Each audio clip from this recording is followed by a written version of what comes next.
Morning, good afternoon. Oops, wait. I forgot to wear my. Okay, now we're good. Good morning, good afternoon, and good evening. Welcome to Mastermind Mondays. Once again, it's already June 6th, the first week of June. And we're here today again to clarify and zoom in on our ideal clients. Jackie won't be with us today, so I am doing this with StreamYard, going live on StreamYard. So had a few difficult technical difficulties at first, but we got it done. So thank you for your patience, and let's get started today. Yeah, so let's begin with the spirit of gratitude as we always do, because when we start with the spirit of gratitude, then we're able to open our minds, open our hearts, and just be willing to receive. That's what we're here for. We're here to receive inspiration, receive knowledge, receive ideas, and so that we can continue on our journey. So let's see, I can't read it. It's too small. So I'm gonna have to get used to this. Let's see. Yay, there we go. Now I'm small and this is big. So, so if you're here live, please comment live. And if you're here watching this on replay, please, yeah, don't forget the hashtag replay, and tell me where you're coming from.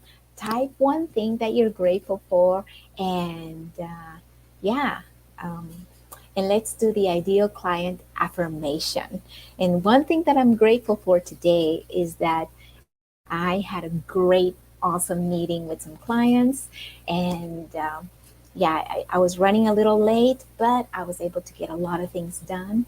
And it's a beautiful, sunny day. So, yeah, I'm grateful for today. Just a wonderful day to be alive and to be grateful for. So I easily attract and magnetize my ideal clients. They are happy and eager to join this supportive, loving community. They want to invest in their growth and they want to take action. Yeah, isn't it wonderful to take action, to make your dreams come true, to move forward on your journey? Nobody wants to feel stuck. Nobody wants to feel like they have nowhere to go. You want to move forward, you want to see possibilities. So, for myself, and if you're talking to yourself, I honor my goals with great responsibility. Success, financial wealth, and happiness come easily to me. And we've talked about this before. And what I mean by coming easily to me means that um, you receive the right inspiration. And um, when you get the right inspiration, so inspired thoughts lead to inspired actions. So you want to be open. You want to be open to inspiration because those inspired thoughts will guide you in the right direction. And when you get an inspiration, you just go for it. You take action. And when you take action based on the right inspired thoughts, you will get inspired results. So, really important. Um, See, I love how excited and happy my clients feel to join this program to work together as a team. Yeah, in order to work together as a team, we've got to be on the same page. We've got to resonate with the vision and the mission of the program. We've got to resonate with the group. There's got to be that vibe. You know, um, Seth Godin, he always says that your vibe attracts your tribe. And that is absolutely true. If you go on Facebook and you start adding people just randomly and without finding out if they resonate with you, with your core values, then you're going to end up with a group of people that don't know you, that whom you don't know, and that where the vibe is not in alignment with who you are. And who you are is really, really important to making your dreams come true, because who you are is what's going to drive you to take that action that you need to move forward on your journey.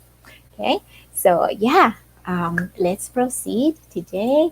And I always like to do a little bit of a recap every week so that everything stays present in your mind, so that repetition is a wonderful way to receiving to having to building that habit. And whoever you are, thank you for being here. Please give StreamYard above this video permission so that I can see your comments, and please write a comment, tell me where you're coming from, and also give me some love, give me some comments, give me some uh, questions, whatever, and I will be very, very happy to answer them for you. So, yeah, so I like to recap so that everything that we talk about stays present, and we're just doing a little refresher every single week that we come on here.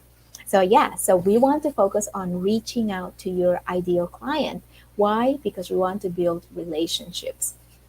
And so when we want to build a relationship, we're not just sending out an ad and just trying to get clients and get them to buy the product, and that's it.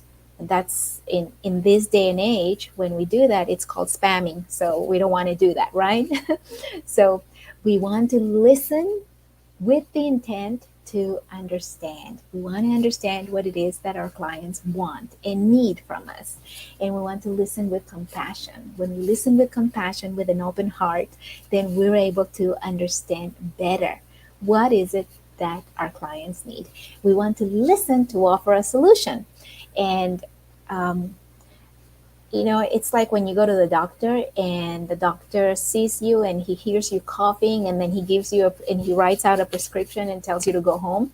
You don't feel very good, right? You feel like, wait a minute, what's going on? I could have done that. I could have gone to the pharmacy and just picked some medicine, and then I would be off, and paid the pharmacist, and off I go back home and just take some water, take the medicine, and that's it. But you go to the doctor because you have some symptoms that you want the doctor to listen to you, that you want the doctor to diagnose and to give you the accurate diagnosis, to give you the proper prescription, and to give you a consultation. That's what consultation is all about. So you want to be able to consult with your client so that you can offer the right solution for your client. If you don't, you might be giving your client the wrong prescription, and your client might not be a happy camper at the end of the day. So, yeah, so what category is your ideal client in? Got to figure that out. And where can you find them? So, we talked about that the categories are health, wealth, or um, relationships. So, where is your ideal client? My ideal client is in the wealth category. Although it can overlap, my ideal client could be in the relationship category as well, but more or less in the wealth category, because my ideal client wants to be self-reliant. My ideal client thinks about creating um, financial freedom, location freedom, and time freedom. Okay, so how to build positive rapport, and how do you build positive rapport with your clients? Again, listen to understand, listen to empathize with your client, and listen to find solutions. And how do you communicate with and you connect with them by communicating like a consultant, not, you don't want to tell them what to do and this is what you need to do and that's it. No, you got to give them that space so that they can think and find solutions for themselves, but we give them the prompt and we give them the ideas so that they can move forward on their journey. Okay, so how to move forward consistently. And that's something that's really difficult at times, because sometimes we just get overwhelmed and we don't know where to go, if something is working or not. But if something is working, then you will know, because you will begin to feel that momentum taking place. And so, how to move forward consistently? Focus on tasks that move the needle forward by showing up. Yep. we have to show up. We've got to show up for our clients. We've got to be responsible, and we've got to commit. And commitment means that, yeah, we take responsibility for what we said we were going to do, and then we move forward and we start to produce content that's going to be valuable, that's going to answer our clients' questions or concerns or pains. So, how can you minimize overwhelm? Well, you minimize overwhelm by prioritizing what is the most important thing that you need to do to create clients. Well, number one, you've got to um, create content that resonates with your ideal client. And when you create that content that resonates with your ideal client, you're going to be able to connect with them, bond with them, and you're going to be able to build a relationship with them because they're going to trust you. So you're going to build a know, like, and trust, which brings me to today's point. How do I build trust with the know, like, and trust factor? And we'll go into that a little bit later. There's 5 points that we've got to cover. Okay, so what are the income producing activities? As I said before, prioritizing what you're going to do on that day, reaching out to your clients, connecting with your ideal clients, adding your ideal clients to your group or to your profile, and being able to provide the right content for them. So those are the income producing activities.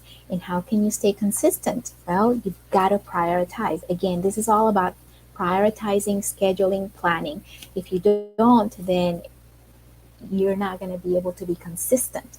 So know your product, know what it is that you're offering your clients, show up authentically, show up consistently, and show up with a clear focus for your ideal client, and show up with value. So yeah, these are the income producing activities. And then let's see, does your product elevate or decrease the perceived status of your client? So we talked extensively last week about this. So your clients are going to feel comfortable with your product if the product is going to elevate their status. If the product is going to decrease their status, then your client is going to turn into those frustrated clients. And you don't want that. You want to have diehard clients, and you want to have clients who are content and who are satisfied with your product. And if they're not, then they're going to start looking for other products. They're going to start looking for other venues that will satisfy their needs. And that happened to me when I first started on this journey. I wasn't as clear, and I wasn't as aligned with my ideal clients as I should have been. And so because of that, I I I share the product with clients who at the end didn't really resonate with the vision and the mission of the program and the process, the process of what it was to to have this product to yeah to promote. I'm losing my train of thought, sorry. To promote this product in a way that they would be able to move forward on their journey. So yeah, we've all made these mistakes, and but when we make a mistake, there is always a solution. There's always a solution. And so listen to your clients. What do they want? There are 3 types of clients: the raving, the die-hard clients, and your satisfied clients, and your frustrated clients. You don't want to have frustrated clients, but if you do, then there's always a solution. You can help. You can be aware, and you can continue to build a know, like, and trust factor, even if your clients are frustrated. And we're going to talk about that in a second. Our goal is not to fix what's not working. And yeah, we can't fix something that's not working in your particular clients um, on their journey, but you can provide new ways that they can approach their journey. They can see new they can see the door open, and they can see new possibilities. And so you may not be able to fix their mindset. You might not be able to fix their financial status. You might not be able to fix their limiting beliefs from the past, but you can provide a new way to approach their journey and how they can be successful if they follow and they want to, if they want to take action, because taking action is really important. Once you get information, what are you going to do with that information? You got to take action, right? So yeah, taking action is really important, and knowing that you can't really fix anybody's problems, but you can um, offer new solutions. You can offer a new idea that they can take, and they can um, be proactive with it. If they're not proactive, then they're not going to be able to solve their problems either. It takes commitment, it takes consistency, it takes action, taking action. So yeah. Um, so why do people not want improvement offers? Our goal, yeah, sorry. Why do people not want improvement offers? In the True Believer, Eric Hoffer explains that people want to move away from pain. And yeah, and I do believe so. Um, Last year, when I had left my company and I had nothing to to show for myself, it was really painful. It was a very, very dark time for me, and I didn't want to remember what was going on. I wanted to move into something new. I wanted to start something new and fresh and exciting. And that's why I came into this space. That's why I didn't want to think about teaching at that moment, at that point. I didn't want to think about training. I didn't want to think about going back to school. I didn't want to think about doing anything that had to do with going back. I was like, I'm done with that. I'm going to move forward, and it's going to be something new. And that was fun. The idea of starting something new, it was really fun. Even though it was challenging, it was fun. It really got me up in the mornings, and it made me feel like I was a new person. I wasn't this little old lady trying to get by through life and trying to survive. No, I actually felt I had more energy, more enthusiasm, and I had this spirit of yes, conquer.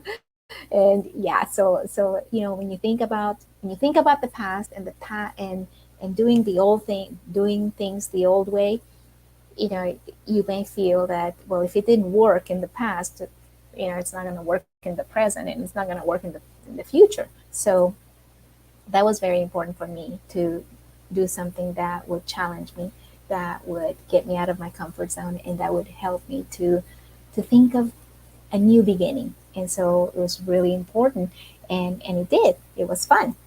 Okay, so yes, so next one, how to create that know, like, and trust factor. And that's what we're here today to do. Okay, how do we create that know, like, and trust factor? Okay, so when we're promoting um, products, digital products, we can either do paid advertising or we can do organic marketing. And organic marketing is all about building relationships. Organic marketing is all about uh, pinpointing a problem, seeing a problem, and creating change, creating a solution for it. So it's a great opportunity to create the know, like, and trust factor. And how do we do that? So Stephen R. Covey, the author of the 7 Habits of Highly Effective People. I read this when I was in college, and and many things. I mean, there was just so many golden nuggets. But one of the things that really stuck with me was something that he always said, that the speed of trust is faster than the speed of lightning. It's like, you can spend 25 years trying to um, create a reputation for yourself, but you do one thing and in a split second, your trust, the people that value you, your credibility, your your reputation can go down the drain. So and I've experienced that. I've experienced that through the years building my own business. There were times when we first started building our business, when we first started our company, we had people, or these marketing companies, we had them come into our business and give us three proposals. We had three people, three businesses come in and propose a marketing plan. How are we going to advertise? And one of the people, one of the marketers, she came in and she her proposal was to make a caricature of me and put me in a big billboard, and I would be saying some things as a caricature. And I didn't like that. I didn't like that marketing strategy. I didn't want to be the poster girl, and so to me it just wasn't attractive, and so I didn't want to do business with her. Um, and so we went with somebody else. We went with another company, and she got angry, and she started posting um, messages on the internet, and saying that we were, that we were no good, and she was libeling us. And when we found out about it, and we had just started, we were brand new in this community, and we're just trying to build our credibility and our authority, and we're just trying to get by, just trying to get those clients, and just trying to build trust, the know, like, and trust factor. And lo and behold, we see this this person posting comments about us. And of course it was a libelous comment. It was and so what we did was we took those comments. We didn't strike back. We didn't say anything to her, but we took it to the police. And well, this was the system in Japan. And so we took it to the police, and the police looked at the comments, and they said, okay. And they looked at it, and they said, okay, what do you want to do? Do you want to take this to court, or do you want to ask this person to write to take back these comments, and to write a retraction letter or message? And she didn't want to do it. We contacted her through the police, through the authorities, and she didn't want to do it. So we decided. So the next step was to take her to court, and we did. We took her to court, and the lawyers, they were able to prove that what she was saying about us was not true. It was libelous.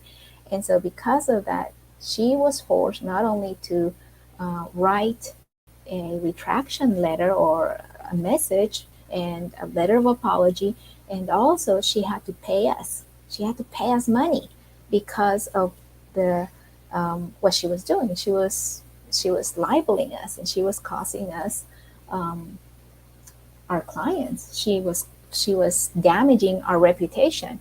And so yeah, and that's what you can do. You can go to court. If somebody is damaging your reputation, if somebody's talking bad about you, and they have no basis for what they're saying, if they just want to do it out of malice. So yeah, and that's one of the factors about creating the know, like, and trust, that there are consequences when your reputation is at stake. So so Stephen R. Covey says in The 7 Habits of Highly Effective People, he says, contrary to what most people believe, trust is not some soft, elusive quality that you either have or you don't.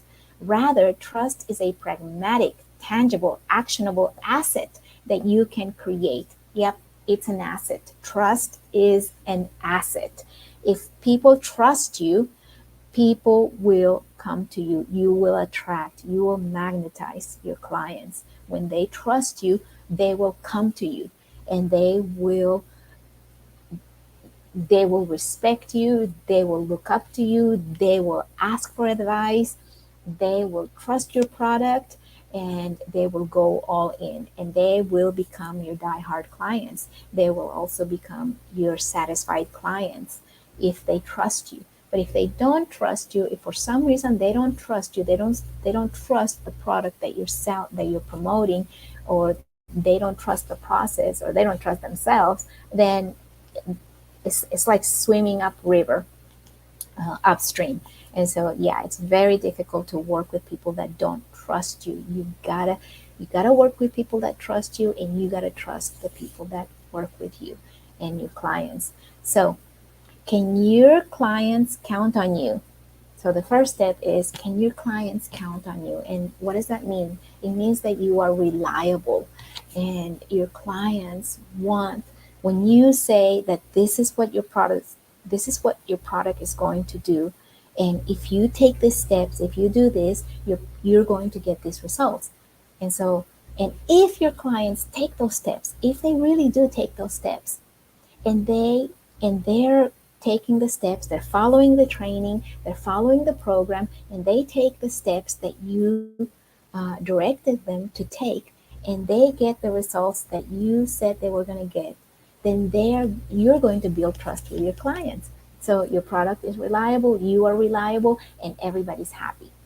Now, if if you're taking if your clients get your product but they don't take the steps that are required to go forth on their journey and to make this product um, be a solution for them, then how can you help them?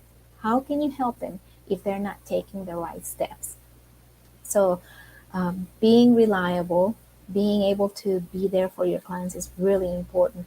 Do you have clear communication with your clients? So, and when I mean by clear communication, do you have clear and clean communication with your clients? Because sometimes maybe your client might be having a problem and they might be really, really frustrated. So, what do?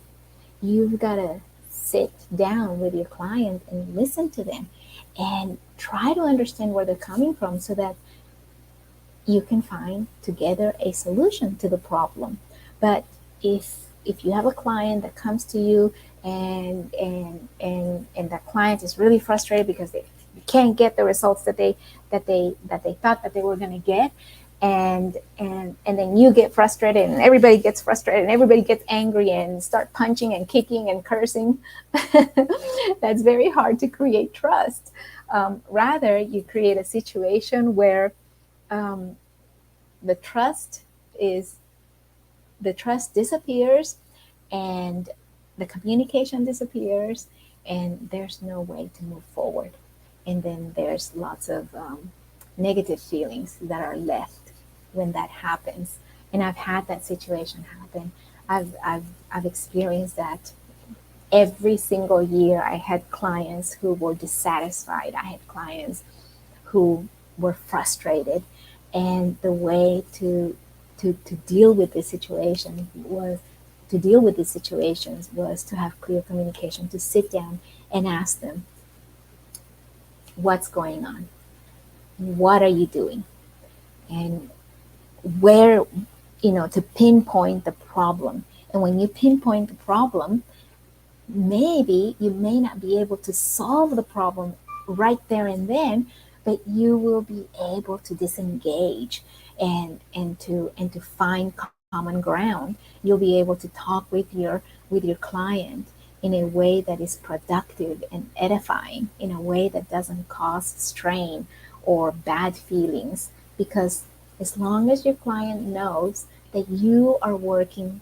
for them and with them, they will want to they will want to work with you. And it's only when your client feels that they're not being heard, that they're not being understood, that they're not being acknowledged, that the client will feel so frustrated that they will leave. And of course, as if you have a business as an entrepreneur, there are many things that our clients don't know that we're going through. We may be going through hell. Yes, I said that word. We may be going through hell, but the client doesn't know. The client doesn't know. They are going through their own hell. And so having clear communication is really, really important. Being transparent, and even though you may be going through hard times, through difficult times, um, your client, without clients, we cannot have a business. So we've got to be able to be there for our clients. We've got to be able to understand where they're coming from and find common ground and find a happy medium where we can communicate effectively and efficiently and try to understand how we can move forward. I can't remember the name of the book. It's called Am I Too Subtle? I think it's called Am I Too Subtle? And it's by this famous entrepreneur. I mean, let me see if I can find it, because one thing that he said, he was talking about this, he was describing this story, Am I Being Too Subtle, by Sam Zell. Yeah. And he was describing the situation when he started buying properties, that he wanted to buy this property from this lady, and she didn't want to sell, but he had already bought like 6 properties to the left and 6 properties to the right, and he needed her house so that he could complete the whole block of properties. And he went up to her and he said, well, I don't want to sell because um, my brother lives with me, and he needs to go out at night. He needs to go out drinking at night, and when he comes home drunk, our house has to be close enough to the bar so that he can come home safely and sound. And so he said, oh, okay, no problem. I'm gonna go look for a property that's close to a bar. And so he does. And so then the lady says, great, we're gonna move. And so then then they call him up again. They call Sam Zell up, and the lady says, well, we don't want to move because the house that you bought that you offered is has a second floor, and my brother can't be going up and down, especially when he's drunk, and we're too old to go up and down. So we're not gonna sell. And he's like, hey, no problem, no problem, okay. And so he goes back to the drawing board, and he goes back, and he goes and finds a house that is a 1-story house, and and remember, it has to be within the budget. And then he says, okay, then he shows the house to the client, and they say, okay, yes, we're gonna move in.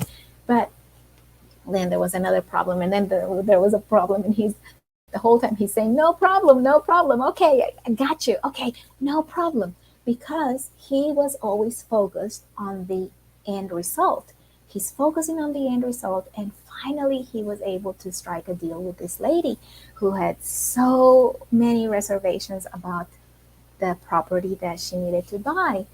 And but he was so determined to get that property that he went beyond what anybody else would do to get that lady to sell her property, but not only to sell her property, but to be happy with the product that he had provided for her. So, that's one of the things that, be proactive. Number 3 is be proactive. When your clients need something, can you look for ways, can you work with them to find the solution that they want, and to provide value for them. So do you reach out to your clients? Do you have good communication? Can your clients count on you? It's all encapsulated, it's all in one nutshell. And number 4, are you available? Do you show your clients you value them? So without clients, we can't have a business. So our clients have to feel that they're valued, that they're acknowledged, that they're heard, that they're significant to you. Because what are the clients providing? They're providing money. Um, they're keeping your business alive, basically. And without clients, there is no business. And we can always say that, yeah, because we're attracting our ideal client. But even though we may be attracting our ideal client, we're not working with objects. We are working with human beings. and human beings have needs, and human beings have feelings, and human beings have thoughts. So, so yeah, our ideal clients have feelings, thoughts, ideas, and needs. And so as as we're working with these ideal clients, we can't expect our ideal clients to just accept anything and everything that we are. We have it's a two-way street. The communication is a two-way street. And so yeah, so do you can your clients count on us? Can the client count on you for it if when they encounter a problem? Can they come to you and ask you for a solution, or ask you for an idea, or ask you for some resources? Do you have clear communication with your clients? Are you clear in what you're um, asking them to do, or asking them to buy, or are you clear with your product? Are you clear with the directions? Are you clear with the instructions to go through the training? Is it clear to them? Is it organized? Is it a smooth journey, or do they have to pull their hairs to get things done? It's and is it congruent with what you told your client you were going to do? Um, so those are really, really important questions to ask yourself, because clients are people, and and in order to have a good relationship with your client, you have to know them. They have to. It's a two-way street. You know them, you like them, and you trust them, and they know you, they like you, and they trust you. So a two-way street. It cannot be a one-way. Never. Not when you're working with people. Maybe when you're working with computers, but not when you're working with people. So yeah, do you show your clients you value them? Very important. Do you connect with your client on a human level? And that's just like, it just falls just nice and neat into this stack of valuing your client, creating that know, like, and trust. So do you connect with your client on a human level? Yeah, on a human level. It's not just about creating a relationship with your client until you sell the product, until you share the product with them, and then forget about them. No, it's we're creating a long-term relationship with our client, and it may take a long time for our clients to reach their goal, but because we have committed to engage in a long-term relationship with them, then they know that we are there for them, even if it's not working out for them at, at this moment. If things aren't working out for them at the present time, it doesn't mean that it's not going to work out for them in the future. And if we continue to be there for them, if we continue to uh, show that we value them, and that we appreciate them, and that what they're doing, that it may take time for their results to show, or their results to actualize, that they can still count on you, that they can still be there, that you can still be there for them, and they can be accountable. Of course, they have to be accountable, but at the same time, you can also be accountable, and what you say and what you do aligns. You talk the talk, you walk the walk, and whatever promises you made, you do your best to follow through with that. And so that's why it's so important to create that know, like, and trust factor, making sure that what you're doing and you're saying is congruent, and that even though that client may not be getting the results that they want, you are providing the best value that you said you would provide, and you are there for your client.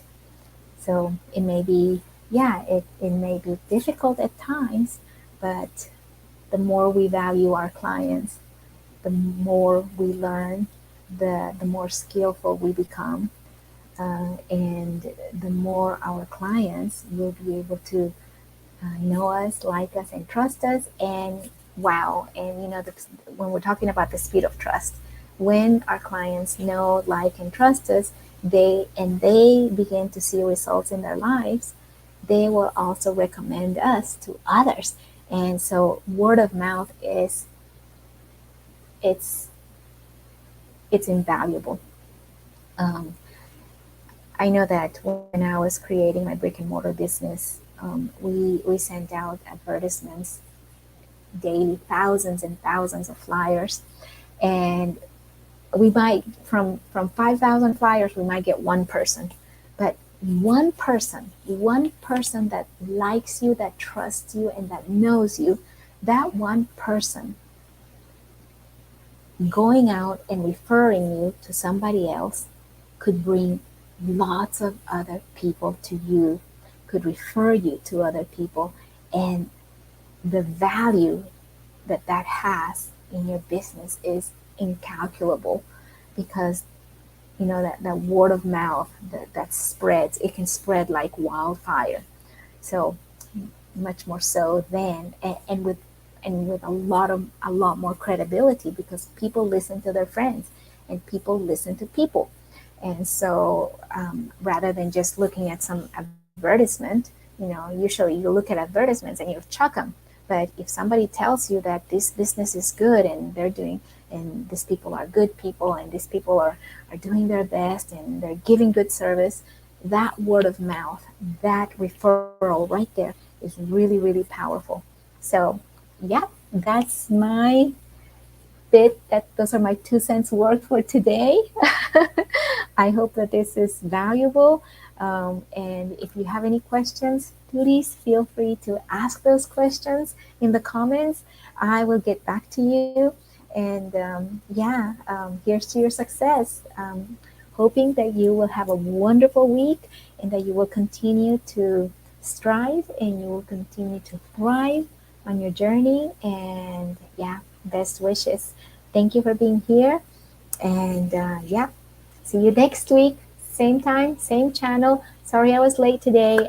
Technical difficulties and just the timing was, yeah, lost my timing today. But thank you and have a great day. See you next Monday.